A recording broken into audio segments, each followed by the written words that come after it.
Fisherman's Post. More fish, more often.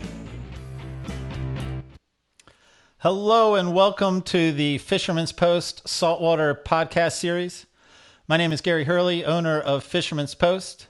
Since 2003, Fisherman's Post has been bringing you the fishing newspaper, fishing website, events, fishing tournaments, fishing schools, and now in a new chapter, we're bringing you the Saltwater Podcast Series. We are talking to local captains and guides, getting them to share their knowledge to help you find and catch more fish more often along the North Carolina coast. This is episode 3, and we will be talking to Captain Mike Oppegaard of Native Son Guide Fishing out of Topsail. The topic today will be early season redfish on topwaters. Mike is going to be giving an introductory lesson for someone who's always been curious about topwaters and how to find that first topwater fish or those early topwater fish. But then he's also going to go into some more detail to help the more intermediate angler fine-tune their skills about landing more redfish more often on topwaters. I'm joined, as always, with my partner Billy Thorpe of Thorpe Creative. What's up, Gary? How are you? I'm doing great today. Man, another episode. Here we go. Episode number 3. This is episode number 3, but I'm going to call it the first episode with our catchy theme song. It is it's great, isn't it? I've been singing it all week. Wow, I didn't even see you clear your throat right then. That was a ventriloquist trick right there. I didn't know you had that skill. Yeah, it's part of it. It's a part of the TV personality stuff. I like it. Yeah, man. It's pretty good. Well, I'm going to run through a couple things really quick. There I go, clear my throat again. At that time, you probably saw it. But anyway, I wanted to run over real quick. How do you get our episodes? Because they're available in more places than just on YouTube or Facebook or whatever, but Instagram, so IGTV, Facebook, like I mentioned, YouTube, like I mentioned. Be sure to subscribe to those channels if you haven't already, but also there's the audio podcast on Apple Podcasts, Spotify, Stitcher, Google Play Music, and basically anywhere you can find it. If you can't find it, let us know, and we'll make sure it's on there. And also, while I'm doing a little cleanup, or not cleanup, like a little housework here, I want to shout out to Cito. This episode is made possible by Cito. Reach out to Cito Scott there on Instagram. Just an amazing company that does a lot of stuff in the fishing world, so really enjoy those guys. Gary, I think you had something you wanted to say about Cito, didn't you? Well, I was just thinking that if Cito didn't know they were a sponsor, then maybe when the invoice comes in the mail, they'll know they're a sponsor.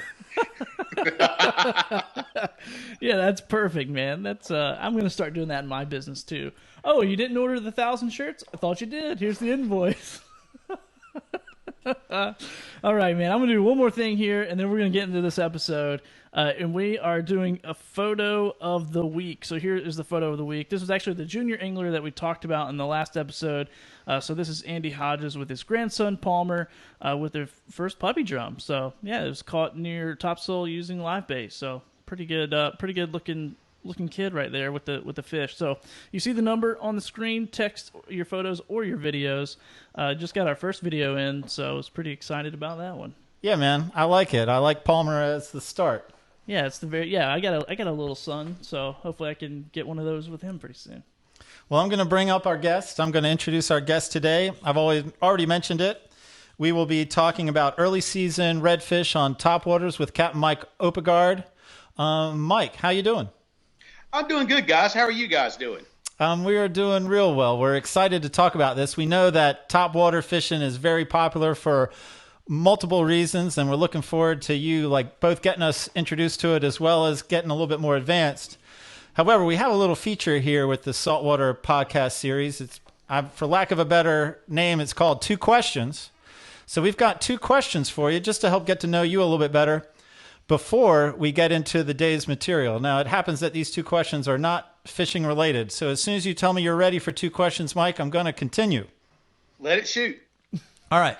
So, Mike, we sort of consider you something of an intellectual fishing guide. You are heady, cerebral, have a pretty good vocabulary. As per I saw in the outline you sent in, that is some better vocabulary in the outline. And so it got me thinking, I wonder how Mike's vocabulary compares with my teenage boys. So I asked them to give me a couple of vocabulary words to ask you today. So, Mike, if while you were giving us some information on air, I were to interrupt and say, "That's Cap," what would I mean? That's Cap. Yep. Top information on top of the head, right on spot. That is a great guess. It is a wrong guess. Well, It would mean, Don't look Gary, at me. I don't have know. teenage boys. I couldn't tell you what the hell they're thinking now, to be honest. Billy, you know what Cap is? No, I have no idea. I would be saying, "That's bunk. You're lying. I don't believe you." For someone who can't turn on their Facebook page, I'm pretty impressed, Gary, with all these words. Right? I know. I'm current. I'm relevant. Hey, he wasn't one having problems using Skype, that's for sure. Well, that's true. Question number 2, vocabulary word for my 2 teenage boys. If while you're giving us information on air, I were to interrupt and say, "Man, you got the drip," or "You're dripping," what do I mean? Imparting knowledge. That again is a good guess. That is incorrect. Billy? I reckon I'm getting to the age to where I have less hair and I'm just not that hip anymore. Huh? You are not. We are definitely well, that's determined that's in the way that. it happens, you know. Billy, that strip? Let's see. I have no idea. More Where do I impressively, get the cool sound I was effects? going to say, it would mean you're very fashionable. You're looking good, maybe all right. even sexy in how you appear. So I think the good news is I am not going to interrupt you during the podcast and say, "Man, you're dripping." And Thank you. I hope I don't interrupt the podcast by saying that's Cap. I hope you're giving us good information I don't have to call you out on. We will. We'll try. Well, Mike, bring us right in. Bring us to topic. I think we're going to begin with winter versus spring moons. I think you're going to tell us about how those red drum pattern as they move into this time frame, late April, May, where we're going to be targeting them on topwater. Send us off, Mike. Well, first thing we need to talk about is why topwater. And to me, the most important thing about topwater is, first and foremost, it's the most fun you can have to catch a fish. I love to topwater fish. I've always loved to topwater fish. There's something about watching that fish come up out of the surface and really slap that plug. When you're talking about red drum, you're talking about a fish that has an inferior mouth. So the mouth is actually pointing down. So a lot of times they'll either come out of the water slightly to hit it, or they'll come up underneath it, turn slightly and swipe at it.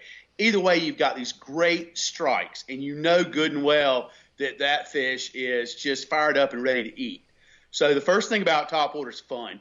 The second thing about topwater, and I'm going to get into this a little bit later, is how to cover ground with topwater. Topwater is one of those lures that really, is a heavier bait. You can throw it further. You can throw it further in the wind, and you can really effectively cover water with it.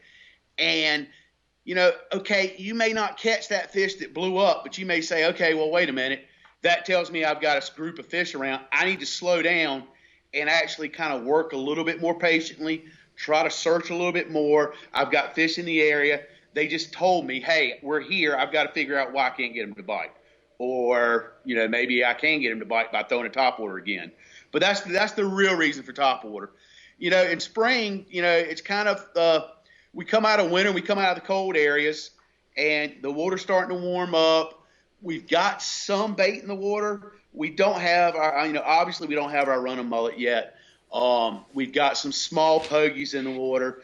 We're starting to see a little bit of pinfish here and there. Obviously, we've got crabs in the water, and we all know that drum love crabs. And we've got like a silver side, a glass minnow.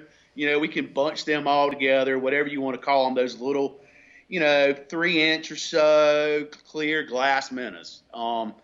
So those fish have been kind of sitting out in the surf, at least the bigger fish have been sitting out in the surf, since the weather got cold. I think they kind of go out of there for a little bit of thermal protection. They go out there for a little bit of safety in numbers. Obviously, Porpoises are a big thing for drum. They're always scared of them. So, hey, now it's the time that maybe they can kind of hide a little bit better, group up together out in the surf. So now they're coming out, they're going to start kind of working their way back in the creeks. We've had drum in the creeks, in the main structures all winter. Those are kind of a different school and a different class of fish.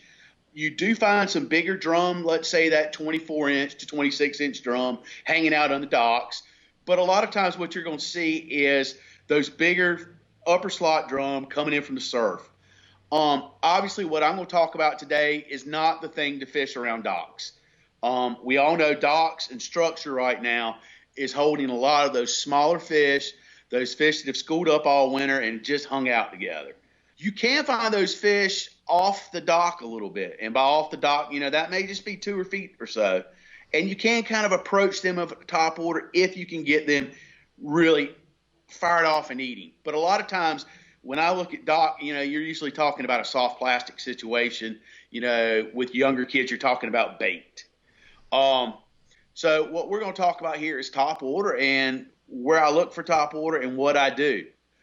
First thing you want to think about is where are the fish and what kind of station are they holding? And by station, what I'm saying is let's call those docks and everything one station. And then let's call oyster points, the slack water side of a marsh point, maybe even a deep hole where you've got some thin marsh dripping into it, on an outgoing tide. That water may rush up on the tide and rush up on the tide. It may rush up on the marsh, warm up a little bit midday, and then as it drops off, those fish may come back kind of not quite in the deep water, but not necessarily in the super shallow water. And so what I'm trying to do is I'm trying to approach my thinking is to, okay, I'm looking to target fish. They're in those schools. They're not quite what we call broken up yet. In the summertime, when I think of schools of drum, I'm thinking, 5, 10 fish. Here we may have 20 to 30. We may have some of those bigger fish that have kind of segregated themselves for whatever reason. I wish I was a better biologist and could tell you why. But, some of those bigger fish may have segregated themselves. And, now you've got maybe, a school of 7 or 8 or maybe even 10. And so I'm going to look for those fish, okay? One of the first things I'm going to do looking for those fish is I'm going to say, hey, what's my water temp? I want to know what my water temp is because for me, I've caught fish on top water down to 50. But really and truly, once we get up into that mid-60 level and a little bit higher, now you're starting to really kind of key on top water. Obviously, in the summertime, heat of the day, probably not time to fish top water. Top water then is more of a morning or a late evening or even a dark thing that we can talk about one day. Right now, though, I'm looking there at those fish in those holding stations. I want to know kind of, hey, today is cold and blustery. I'm looking out the window now, and, it may not be the day to fish top water in the early spring. In the late spring in the early summer, kind of a cold, blustery day is not a bad thing to go fish top water. So what we're going to talk about there is I want to go find those stations. I want to know where my fish are. I'm going to go in a creek. I wish I had a little board here I could draw with, so I'm going to try to explain it to you a little bit better. But I've got 2 types of top water baits that I'm going to talk about, and I'm going to put them in 2 groups. One of them is going to be search baits, and the other is going to be finesse baits. And what I look at for is search baits is those are those days where the wind's blowing, it's kind of nasty, it may not be dead calm. I want something I can throw into the wind, throw far, makes noise, and really kind of brings fish to the bait. Finesse baits are kind of a little thing I came up with this past year, and it's more of it's a top water bait, but it's got some finesse to it for one reason or the other. And I'm going to highlight those, and let's jump on into those right now. The first, and I'm going to call it a finesse bait. You're going to probably hear people disagree with me or everything. So you do have a good vocabulary. I do have what? You do have a good vocabulary. Oh, yeah, how about that? The first one I'm going to talk about is this is a Papa mullet, and I know you guys are on the podcast. We were talking about that. So Papa mullet is the MR87, Mirror 87, and it's got this big wide. And I'll see if I can get that there on camera. It's got this big wide mouth to it, and what it does is it throws water, and it makes a lot of noise. And you go, well, gosh, that really doesn't seem like much of a finesse bait. Well, the reason I call it a finesse bait is I can take it and throw it next to those points or those fish holding stations that I may find. I may go in a creek and go, there's a bank of oyster shells here on my right-hand side, and right now they're covered in 1.5 feet, 2 foot of water. Later on in the spring, I'll see bait going down that bank, and if that bait looks nervous, if that bait's going down the bank and wants to come off the bank a little bit, then that tells me, hey, there might be something there against the bank. I'm going to want to key on that bank.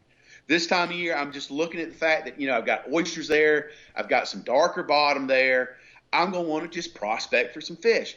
Well, in that shallower water, sometimes throwing a big plug, and this is a big plug, probably not the best example, but what I can do there is I throw it out and just gently pop, pop, pop, and let it sit. And I don't know if you can hear, it's got a really good rattle to it. Gary, can you hear that? It's got a really good rattle to it. It makes a loud thump, thump, thump. And I can kind of sit that and work it, maybe work, pause. And I'm not working it like I would a traditional topwater bait where it's, pop, pop, pop, pop, pop all the way back to the boat. So, that's kind of one of my first little, what I'm going to call a finesse bait. And we'll come back to those. The other one I want to talk about is, kind of the similar vein. It's the Mirror Lure prop bait, and it is called the MR10. And the cool thing about the MR10 is that, and of course they're going to stick in my bags here. The real cool thing about the MR10 is it's got this little prop on it. And, it basically it's a bass bait. It spins like this. It does all that cool stuff. Again, a reason I'm kind of calling this a finesse bait is I can throw this, again, let's say we're fishing an oyster bank on our right-hand side, tide's coming in. I can throw this on my left side as far as I want to and let the current swing it back to the bank. And as it swings into the bank, I can just gently tap, tap, tap. Well, this prop is going to make some noise. Well, there you go. Let me put it back in. This prop is going to make some noise, but it's not necessarily loud like the poppers. It's not necessarily loud like I would say a top dog or a she dog. So for me, that's the thing that I like to do. That's another one of those baits that I really like a lot, and I'm calling it a finesse bait. Really, when I want to be real sneaky, it's this little bait right here. It's called the Mirror Mullet. Now, this is a 3.5-inch version, and I think my number on that is 26, an MR26. And one of the reasons I like this bait is it doesn't splash when it hits the water. It's kind of a light bait.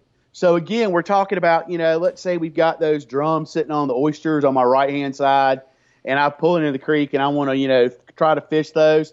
Well, a lot of times this time of year, when they do slide up on the bank, they're kind of spooky. It would make sense that they'd be spooky because, hey, they're not in 4 or 5 foot of water. They're in, maybe 2 foot, 1.5 foot, maybe even less. This, to me, is the epitome of what I would consider a finesse bait. While the prop bait and the Papa mullet aren't necessarily finessey, my point to kind of introduce them in my finesse baits was to point out that, there's a lot of topwater baits out there that you can work that aren't necessarily your traditional thump, thump, thump, thump, thump. And you can actually kind of change your cadence, use the current to your advantage and maybe make things a little bit slower, a little bit easier. And it kind of works out real well. So I've talked about finesse baits. I wanted to kind of just throw out a couple there that, you guys really probably haven't thought about as a finesse bait. And, of course, my dog is now sniffing my baits. Gary, you got any questions? No, man, I follow that along. I like it. I like the options. I like, a big chug. I like, more of the spinner presentation than the real stealth. I think that makes sense just to have some choices in your tackle box. I know the tackle shops like what you're saying right now for the angler to have more choices in their tackle box. But I Yeah, see I the can promise you, application. Coastal in Texas loves you right now. Yes, I'm well aware of that. No, man. I mean, The take us on to the next you know, category. all right. So the next category, I'm going to go and I'm going to cover what I consider to be kind of my everyday baits. All right, and I'm going to go big and then kind of work my way down. And the first bait I'm going to start with is just the good old-fashioned top dog. This was one of the first top orders that MirrOlure came out with. Let me move my hand there so you can see it a little bit better. This bait is a really great bait. It's, 3/4 of an ounce. It makes a good loud click. And, when you guys talk about traditional top order fishing, what you might want to call traditional top order fishing, this was kind of one of the first ones that came out and really kind of set the bar. Way back when, a lot of us weren't necessarily drum fishermen. All the true fishermen, quote unquote, that I know were trout fishermen. And so, we were all throwing, the MR52s, the 53s, the 51s, those good old, the TT11s, those traditional trout baits. And this kind of really has that same mullet kind of profile, except it throws a country mile. And at 3/4 of an ounce, it really throws hard. And one of the reasons why I call these a search bait is if I'm going somewhere where I haven't fished before and I'm trying to find where I might encounter a pocket of fish, I got two things against me. A, I don't know where I am. And B, I'm going to make noise. So with a big search bait like that I can throw a long distance, I can try to get as much action as possible away from the boat. Try to get it away from the noise.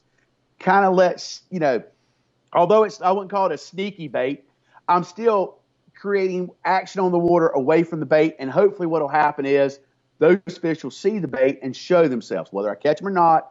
Like I was saying earlier, hey, at least I know, okay, wait, I got a fish here. Chances are I've got more fish around. I need to slow down, take my time, and look. So for me, something like that big top dog is a great search bait, and that's what I'm using it for. What I want to do is I want to use it, pop, pop, pop. And the best way I know to describe that is a pop, pop, pop, which it doesn't make a pop, pop. It makes more of a tick, tick. But I've always, when I've got clients on the boat and I'm trying to tell them what I want is you're going to reel it tight and you're going to twitch your rod. Pop, pop, pop. And when you do that, that bait is going to go one side and it's going to go the other side and then it's going to go the other side. And you're going to pause and you're going to stop and let it sit. Then you're going to do it again. Pop, pop, pop. And what I'm trying to do is I'm trying to imitate that mullet running down the bank. You know how, excuse me, sometimes you'll see those mullet running down the bank. They'll get to a certain point and they'll kind of just slow down for a second and then keep running. And, we're trying to imitate the mullet in this scenario. So those are a great, what I would consider to be a search bait extraordinaire. I mean, they're heavy. They throw into the wind. That's probably something we'll talk about here in a second when I get to some of the she dogs. You got to remember, sometimes you're going to want a bait that doesn't make a lot of thump. And then sometimes you're going to want a bait that really makes a racket because, hey, we all have days where it's the day we got to go and the wind's blowing 20 knots. What do? Well, you try to find something that will draw fish to you as, quickly and easily as possible. So in that vein, the next one I'm going to talk about is the 85 MR, which is real similar to the top dog, with the main exception being is that it's not quite as heavy. This is what's called the Top Pro Junior, I got it written down over here. This is what's the Top Dog Junior. Actually, this is the Pro Dog Junior, sorry. And the reason it's called the Pro Dog is if you look at it real good, you can see it's got some, holographic in there and it's kind of clear and got a scale to it. And, real quick, look at my hooks, everybody. And, those guys of you on podcasts, you can't see that. I keep a lot of baits in my tackle box. Obviously, I need a lot of baits. Those of you guys that have fished with Gary, you know he goes through a lot of tackle. So one of the things you ought to do is really go ahead and take, a teeny, the smallest rubber band you can get, like almost an orthodontist, those kind of rubber bands for braces. And what I do is I peg my, let me move back so I can get a good shot of it. Yeah. I peg my treble hooks there at the bottom with the rubber band. So now I don't have treble hooks swinging. So when I start laying baits in the box, instead of having treble hooks swinging around and catching everything, they're tucked into the belly. And that really helps a lot keeping your tackle box organized. I wasn't even thinking about that when I was writing everything out, but that's a great thing. So we got the top prop here. The C Pro Junior. Kind of the same thing, a heavy search bait. I kind of like these a little more than the top dogs. I think the finish on them is kind of neat. It's been a real good thing. I really like them. It's a great little bait to work. And then finally, as we're coming down that, we're going to come to probably my favorite bait. If I had to fish one topwater bait, and I could only fish one, it would be this right here. It would be the top pup. The top pup to me is the best topwater bait ever invented. It's about a 3.5 inch profile, and it just looks like a finger mullet we get all the time. And it's not super, super loud. I'm trying to get that to come through the phone. I don't know if that'll go. Yeah, man. It's got this big, kind of just a light thump, thump, thump. And it's just the perfect size for me, really and truly. It's my favorite topwater bait. And I think, anybody who's fished with me on the boat knows that there's always a couple of these tied on when we're inshore. It may be that I'm using it as a search bait. My clients are sitting somewhere and are throwing soft plastic, and we're not maybe seeing the fish I thought we should see. And, I may pull a topwater out and kind of cast around just to see, hey, are we, 30 feet, 40 feet from the fish and we just can't see them? What's going on here? These are a great bait just to kind of work. The other thing I like, is I think with these baits, really they take a good tuning. And what I talk about tuning is that I can take the standard hook, and these actually are new out of the box, so they have the standard hook on them, right? And I can go in and put in a 3X heavy, and maybe go in and put in a 3X heavy upsize. So in other words, instead of throwing a 4, I may be throwing a 2. And my reason for that is remember at the beginning, we were talking about how that drum has the inferior mouth. Well, if you can add just a little weight to it to make that bait sit lower in the water level, it's still on the top of the surface, but it's just a little bit lower. I think that improves your hookups with something like a drum, because he's not having to come up out of the water as much to chase it with his lips. That to me is the great way to tune a bait. I suggest, as you guys throw more topwater, you start to understand topwater better, play around with your hooks. You may find that, I like those Gamakatsus. You may find that, I don't like a Gamakatsu as much as I like an owner, or vice versa. We can sit here and talk technical details about hooks for days. Just I can't know do that. Hey, I've got a bait that I like. I want to maybe get it a little bit deeper. Well, just, upsize the hook and maybe go to a 2X or a 3X instead of just the factory hooks. Gary, did you say something? I said I can't talk for days about hooks. I can't do that. I don't know if there's anything I can talk about for days, actually. But I know it can't be treble hooks on topwaters. But let me ask you a question about it. So you're happy with the product out of the package. It's not that the hooks won't work or you don't have confidence in them, but you're saying swapping out the hooks can improve the hookup ratio by making it sit in the water. And I'm seeing some topwaters with that silver hook, I guess, right out of the package, and then some you're holding up had that red hook. Is Yeah, there and is I that believe strategic? that was a Daiichi, as a matter of fact. Yeah, that was a Daiichi, and I probably upsized to a 2X. Yeah, I think they're fine out of the water. Here's what happens to me. I'm a guide. I could take you in the back room now and just show you a table full of nothing but baits I've got on the table because I'm switching out hooks. So a lot of times, clients on the board, I might pull out the fresh, brand new bait out of the box and tie it on for them, and we'll fish that. It goes back in my tackle box, and we all know what happens. I'm just as bad as you guys are. I reach for it a week and a half, 2 weeks later because I'm doing something else, and lo and behold, my hooks are starting to rust. So, what I'll do is I'll carry it home, and I've got a bucket that sits next to where I clean my boat, and they all go in a bucket, whether it's Topwaters or MR17s, even some of the Rapala, the Skitter Walks and God, I'm trying to think of it, the X-Wraps and all that stuff. They go in that box, and then what I'll do is when I get a box full, I'll bring them inside to my little, workstation I've got there, and I'll change out hooks. And one of the things I may do when I'm doing that is go ahead and change out to a heavier hook. I think it helps, but I don't think it helps so much that you've got to sit there and take all your hooks off right off the bat first thing.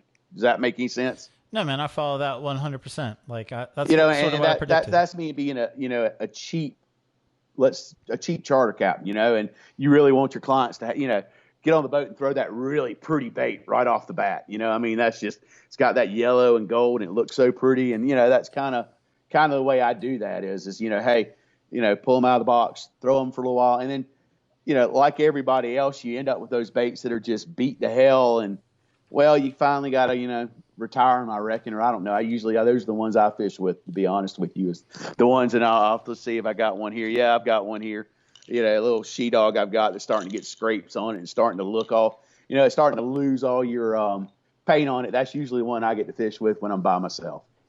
The other thing, while we were talking hooks, and I should have mentioned this earlier, all these plugs do so much better with a loop knot.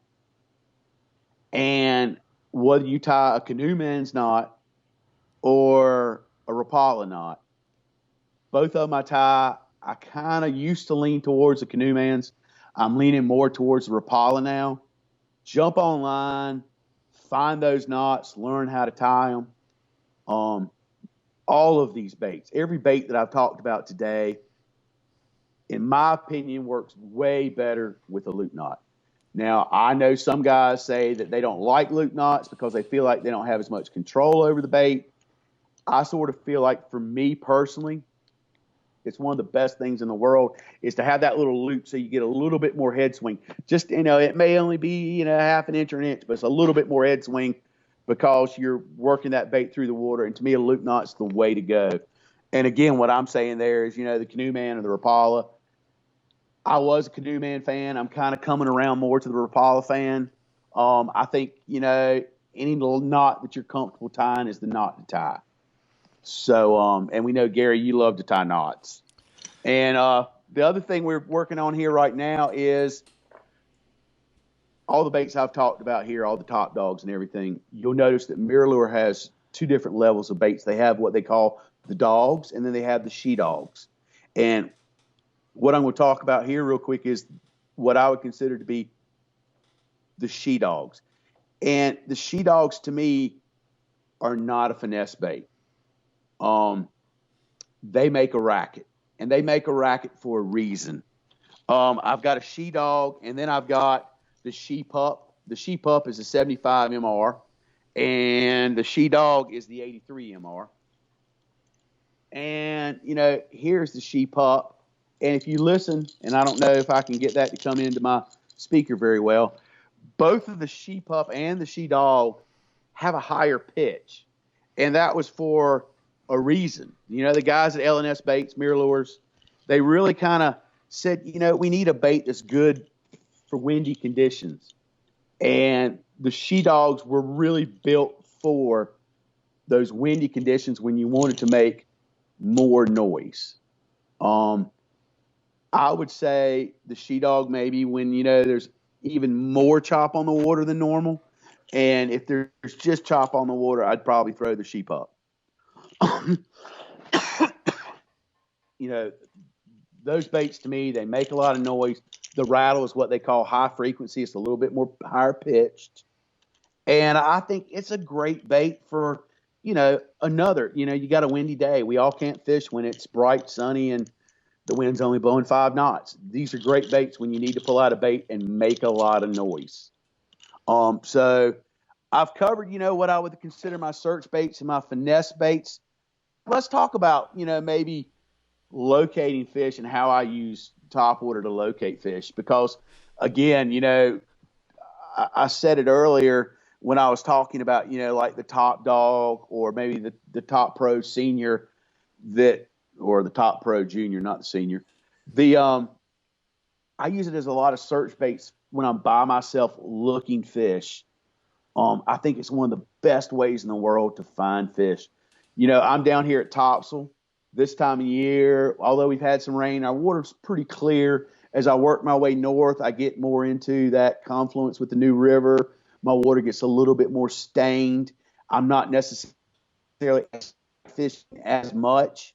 When I work my way down past Wrightsville and I get towards Carolina Beach Inlet and I'm down in the Cape Fear, same scenario. I'm not sight fishing as much. I'm more looking for, hey, water stain. I need to go find fish. What am I going to do? First thing you need to do, Google Maps is your friend. I really don't know what in the world we did before Google Maps. Gary and I were joking earlier. I'm probably not the most high-tech guy in the world. I'm fairly high-tech in some ways, but not in others. And, it amazes me still how I can pull up Google Maps and go, oh, wow, I never realized that went that way. Or, hey, how about that? So we're going to sit down. We sit down Google Maps. We find a couple creeks we like. The next thing I'm going to do is I'm going to find, hey, what's my best way to approach this creek? A lot of guys, good or bad, I think they'll pull up to the creek or actually go ahead and pull into the creek, drop the trolling motor or drop the power pole and start fishing. Well, I think they're missing the boat on some things there. I think, sometimes you need to sit and be quiet and just look. I always, unless I know where I am, and that's one of the fortunate things about fishing every day is, I know, okay, the fish aren't holding here in the mouth. But if I don't know where I am, I'm not necessarily going to run in there. I'm going to come in real slow. I'm going to take my topwater and I'm going to hit all the outside points, and I'm going to hit where I may have my slough coming out and coming into a flat. I'm not necessarily worried so much about what I would technically call a flat, the flat spot, in the middle of the creek. I'm more thinking about the edges of the slough, the edges of the grass. A good tip, I probably should have covered later is always when you're throwing to a point, a buddy of mine used to say I was throwing in the living room, and in some ways he's right, is instead of throwing right on top of the point, throw 5, 6, 7 feet past it and work it back to the point. If those fish are holding on the point and using that point as a current break, if you throw your bait right on top of the point, you may spook those fish. Sometimes your bait's going to hit, and the first thing that's going to happen is that fish is going to blow up and hit it. A lot of times that's not the case. A lot of times you're going to move that bait past the point, to the point, coming past the point, and that fish is going to turn and follow. And that's what I'm looking for is, yes, I want to catch fish on topwater. But again, I'm talking about using this bait as a searching bait. And if I see that fish follow my plug, then I know I've got other fish around. I've got a good chance I've got other fish around. So I'm even going to key in even more and say, okay, wait a minute. I've got this point right here. I'm looking in this creek and there may be 2 more points down there. Let me kind of quietly work my way to those and work. But don't just rush in and fish. Kind of sneak your way in and be real quiet and staged about it. If you've taken any of my classes before, I've always said that if you want to find out if you've got drum in a creek, especially in the summertime, late spring, go in the creek, go quiet, drop your power pole first thing in the morning before the sun comes up, and just sit there, have your coffee, and listen. If there's a school of fish around chasing bait, it's so loud and obvious that you can't miss them. No matter how hard you try, you're going to hear them. I'm looking for those noises. I'm looking for that bait that's scattering down the bank that maybe doesn't look quite right. This time of year, early spring, we're in a disadvantage because a lot of that bait's not quite here yet. Those fish are traveling. They're looking for food, whether it's, small crustaceans, worms, and it may be some of those silver-side minnows, or it may be, that mullet that kind of wintered over in a deep hole and it's warmed up and they're kind of working their way out towards the front now as well. But, I want to pay attention to those things. And one of the things, like I said, I want to do is I want to stop early, slow down, pay attention to what's around me, and work my way down the points. Now, I've looked at my Google map. I've come to the creek that I wanted to fish. I'm going in real slow. What else am I looking for? Well, the first thing I hit was points. Fish are lazy. They're trying to get the most amount of protein they can with the least amount of effort. That's how they survive. They don't necessarily want to go chase a bait for 20 yards because the amount of energy they may expend may not be rewarded by the number of calories they intake. So what I'll do is, kind of just creep in and look. I want to find, hey, they'll sit in those points. And what you'll have with that point is you'll have that current coming around it. And a lot of times, you've got a slack current side and an up current side.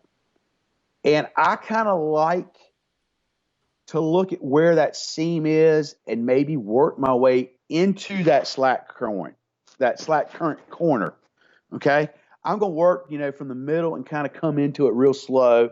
A lot of those fish are going to sit in that slack side and they're going to let that current run around the point and they're going to hit that bait that comes past the point because that bait's coming past the point and it hadn't seen them. The other side is the other side of the point, where you've got the current smashing into the point. Well, a lot of times, although you've got heavy current, which, at Topsail, we've got heavy currents on the morning, during moon and all the other good stuff, we'll have that heavy current.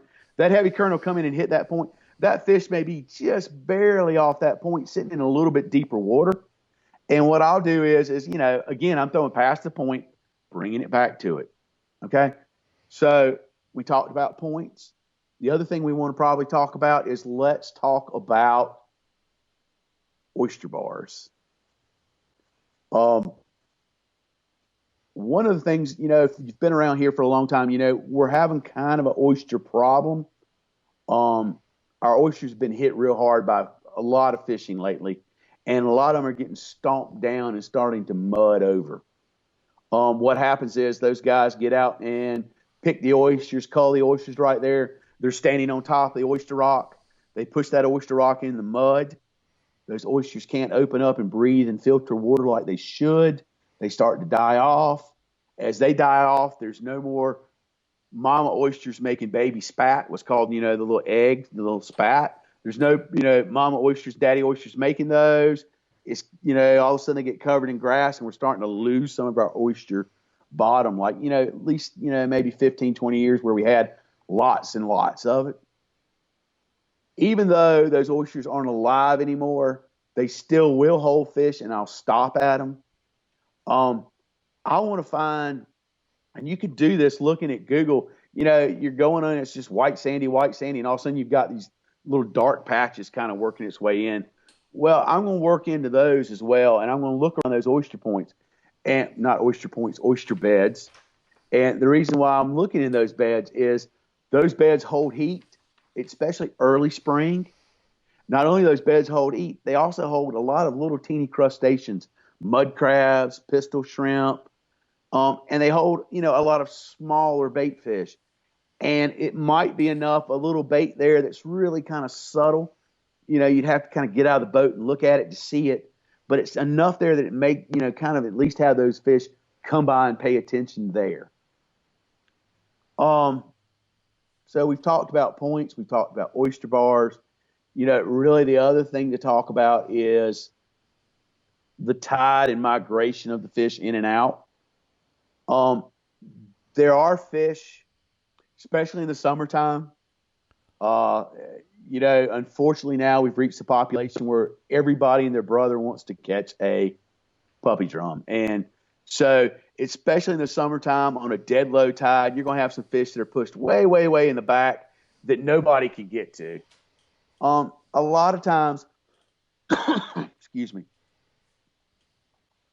A lot of times, though, what you'll have is those fish are going to work deeper in the marsh on a rising tide, and they're going to work out of the marsh on a falling tide. One of the reasons they're doing that is if you go and do like I do, sit in the morning and have your coffee before the sun comes up and listen and use your ears and some of your other senses, you'll see that the bait does that. The bait goes in, the bait goes out. The bait goes in. Well, the predator fish are looking for the bait. And, the one true thing I'll say, and probably my one concrete rule that I have, is find the bait, find the fish. And so, the tide comes in, those fish are going to go in because it gives them more areas to look for food. Tide falls, those fish are going to fall out of some of that real skinny stuff, especially when it's colder and when it's really hot. Because, August, September, that water temperature in the back marsh will get really hot, and those fish will kind of fall back down into some deeper water. It may not make that much sense to you, but really, cold-blooded animal, that 1 or 2 degrees really makes a difference. So that's kind of all my covering there. We've talked about a lot of stuff. I feel like I've just shot so much stuff at you about, all these numbers about topwater baits and everything. Gary, what haven't I covered?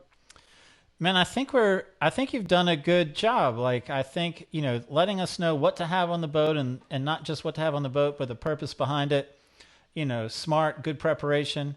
I think that key, though, I think for me, if I'm imagining my audience, it's like, well, what do I target? Where do I go? And I like that you hit points. I like that you hit oyster bars. I think we're at the point where you should sort of wrap up with like your final thoughts on this topwater approach to red drum. And what I want you to do with this is I want you to think of that basic angler. I mean, I think you've given a lot of insightful information for someone who just wants to improve on their topwater skills. But think about that. If you can condense, think of that basic angler that just wants to get introduced into the topwater. They're finally going to throw it. They're not just going to rely on the soft plastic once they get out there. Give them, your final thoughts on, hey, this is what you're looking for. This is your best chance for success. I think if I was a beginning angler and I did not throw a lot of topwater baits, I would go get my standard Carolina rig with cut mullet, cut crab, whatever live bait you want to use, mullet, mud minnows, whatever. And I'd set out my Carolina rigs like I always did. And while I'm watching my Carolina rigs, I'd throw a topwater. And the reason for that is that, if you get a strike on bait, well, fish are there. And it'll let you fish with a little bit more confidence. A lot of artificial bait, it's not so much about whether it works. I can promise you it works. When all of us guides get together, it's very, very rare that somebody pulls out some cut bait or live bait. We're all artificial guys to begin with. I can promise you artificial works. A lot of times, though, you've got to have the confidence in that artificial to really kind of use it correctly, or at least have enough faith in it to fish it. So what hey, keep doing what you're doing. Throw that topwater a little bit. Understand. Get comfortable throwing that topwater. There's so many other things out there you can see, so many other videos that will actually take you on the water, maybe show you methods for working that topwater. Like I said, for me, it's a real short twitch of the rod, real slow reel, tip, tip, tip, reel in, tip, tip, tip, reel in. That's kind of the way I feel about it. Go fish them. I said at the beginning of this, the reason I throw topwater is because it's fun. You can't have any more fun catching drum than catching drum on topwater. And I've been very fortunate, and I've caught some really big drum. And I've caught, a lot of drum. But really and truly, the only way you really have fun with these things is that topwater bite is probably why, a lot of people get hooked and fish for those fish because it's just so cool to see. I'm a soft plastic guy. I throw a lot of soft plastics with my charters. I personally throw a lot of soft plastics. Um, that could be a whole nother hour or two if you want us to really start diving into what I think about this soft plastic and that soft plastic. But, you know, it's still not as fun as watching that fish come up out of the water and smack that bait. And that's what makes topwater so much fun. And that's why you see all of us guides out when we're by ourselves. Chances are we're throwing topwater.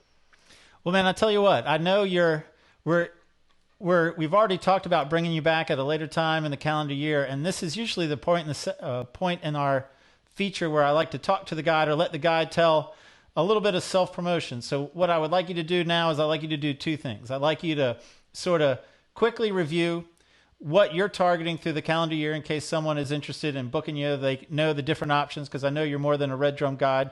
So quickly walk us through the calendar year, the different options of what you have to put your clients on, and then tell everyone the best way to keep in touch with you, reach out to you, book you, follow you on social media. Okay. This time of year we're starting off right now. We're in bonita season. It's early. It's April 15th, and we've been catching bonita for just about a month. Traditionally, we always said, hey, Azalea Festival weekends when the bonita should show up. Well, guess what? They were early this year. I'll start off bonita fishing, usually followed by the bonita. We'll start to get the really big Spanish that'll come in. That first wave of Spanish are pretty big. We'll start doing some of that, and then we'll start working our way doing some inshore trips. We've been doing trout during the spring. Now we're kind of getting into more of our summer. I won't call it summer, kind of early spring, summer kind of, fishing.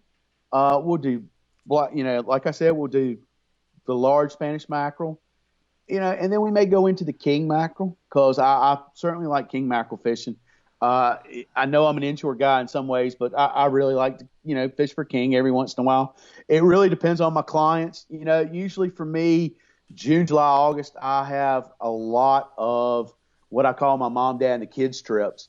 And for us, that may be, introducing Junior to fishing. And it may not be that in that scenario, I want to go do something super technical with him. So we will do Spanish fishing. We'll go off the beach, maybe catch some triggerfish, some snapper, that kind of stuff. I love my flounder fishing. This year it's going to be a little different. Normally for me, towards the middle of June, we're starting to see more flounder. July, August, we're really starting to see flounder. This year they're not going to open it up, from what I understand right now, until probably 1st of August, middle of August.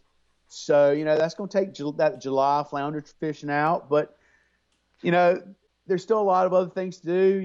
We didn't talk about cobia. That's more of a spring thing.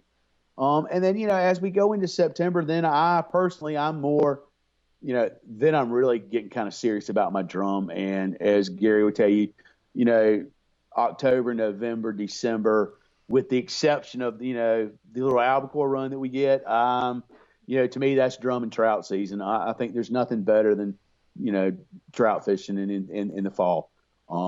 It's what really gets my heart going is to, go trout fishing. That first really good cold day in late September, October, 1st of October, that's the fun time of year, really and truly, and the time that, we're lucky to live here. It's a great time of year to be here.